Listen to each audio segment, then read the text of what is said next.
selanjutnya Bapak Arif Rahman dari Partai Nasdem. Ya, terima kasih Ibu Pimpinan dan pimpinan yang hadir pada hari ini dan juga seluruh anggota Dewan yang hadir, teman-teman, rekan-rekan, dan juga yang saya hormati Pak Menteri dengan seluruh jajarannya. Izin Ibu Pimpinan, hari ini saya pakai dasi supaya saya agak tenang, karena gemes juga ngelihat situasi seperti ini. Kalau keluar otak aktivis saya, berat ini barang. Jadi saya pakai dasi biar agak gagah dan saya jadi anggota DPR beneran gitu. Jadi terima kasih pimpinan sudah memberikan kesempatan buat fraksi Nasdem untuk menyampaikan. Yang menjadi pertanyaan kita adalah bahwa bulan Agustus 2024, ini mungkin sama seperti yang lainnya, bahwa masyarakat sudah melaporkan ke DKP Provinsi Banten dan ditemukan adanya pembangunan pagar laut sepanjang 7 km. Nah, ini tidak ada respon sama sekali dari kementerian, dan tadi yang disampaikan juga oleh teman dari Gerindra bahwa ini muncul setelah viral. Nah, ini kalau seperti ini terus setelah viral-viral ini juga kan bahaya, karena kita pasti fraksi Nasdem ini tidak hanya bicara Banten, Bekasi, tapi juga harus menyeluruh, dicek kembali, dicek ulang masalah-masalah ini agar di kemudian hari Menteri tidak disibukkan oleh hal-hal yang sifatnya seperti ini lagi. Karena setelah viral ini muncul di mana-mana kasus-kasus yang sama. Nah, ini harus menjadi perhatian Pak Menteri. Karena kemarin saya di media sudah menyampaikan bahwa kami Nasdem mendukung program Pak Presiden, Pak Prabowo dalam rangka menertibkan dan juga bicara tentang program pangan. Dan saya meminta untuk Pak Menteri dievaluasi. Itu permintaan saya, tapi bukan fraksi, tapi saya sebagai anggota Dewan yang melihat ini sangat luar biasa. Karena Pak Menteri muncul ini harusnya kan kemarin itu menyelesaikan masalah. Jadi problem solver, bukan Pak Menteri bikin statement malah menjadi masalah. Itu kan yang terjadi. Nah, ini harus juga menjadi perhatian Pak Menteri, supaya juga Pak Menteri pada saat muncul juga harus punya solusi. Saya melihat Angkatan Laut sudah benar karena itu perintah Panglima tertinggi.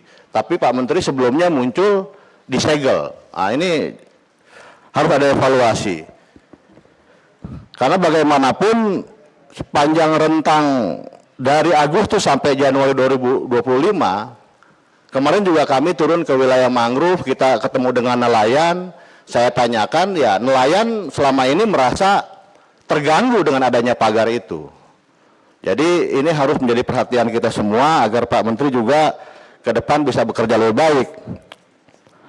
Nah, bukankah setiap pemanfaatan atas ruang laut itu pada dasarnya harus memiliki persetujuan kesesuaian kegiatan pemanfaatan ruang laut atau PKK PRL.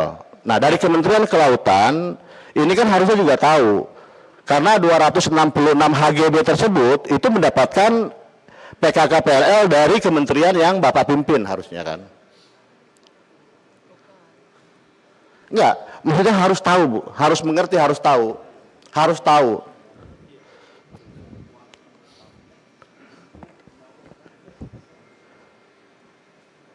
Karena gini juga Pak, karena seperti di Bekasi, ini contoh di Bekasi Pak. Kemarin waktu ditanyakan, ini Kepala Dinas Kelautan Jawa Barat Hermansyah mengakui pemagaran laut tersebut merupakan kerjasama antara pemerintah daerah dengan PT Tunas Ruang Pelabuhan Nusantara. Tapi sisi lain, Kementerian Kelautan menganggap ini ilegal. Makanya sejak awal saya berharap koordinasi yang jelas dari tingkat kementerian sampai tingkat kabupaten Pak. Nah, ini kan problemnya dinas-dinas ini langsung di bawah bupati, di bawah gubernur. Jadi mungkin kementerian agak sulit untuk berkoordinasi. Itu yang terjadi kalau menurut saya. Karena juga saya ke daerah saya kebetulan Pandeglang Lebak ini kan juga laut, termasuk masalah lelang segala macam, untuk pompa bensinnya itu koordinasinya agak sulit, terus izin-izin juga. Nah ini memang harus kita pikirkan bagaimana koordinasi kementerian dengan pemerintah provinsi maupun kabupaten bisa sinkron. Nah ini kan terjadinya kan tidak ada sinkronisasi. Ini mungkin yang saya lihat jadi problem di DKP juga. Jadi ini menunjukkan bahwa KKP dengan Dinas Kelautan dan Perikanan Daerah tidak ada sinkronisasi. Nah itu yang saya minta supaya bagaimana caranya itu ada sinkronisasi antara kementerian dengan pemerintah daerah.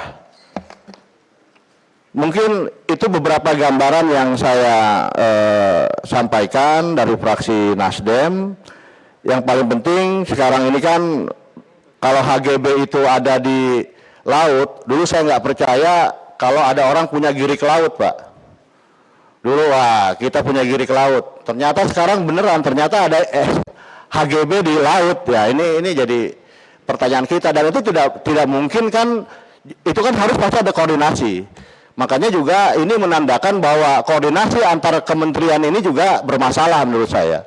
Itu kan terbukti pada saat kemarin bicara segel, yang satu membongkar, tiba-tiba kemarin Pak Nusron juga bicara dicabut, memang hak Pak Nusron, tapi kan seharusnya ada koordinasi karena wilayah yang diberikan HGB itu juga ada di laut kan gitu kan. Jadi koordinasi antara kementerian juga saya harapkan supaya bisa lebih efektif, supaya jangan menimbulkan pertanyaan-pertanyaan ke masyarakat. Jadi itu intinya, Ibu Pimpinan, terima kasih. Assalamualaikum warahmatullahi wabarakatuh. Terima kasih. Selanjutnya.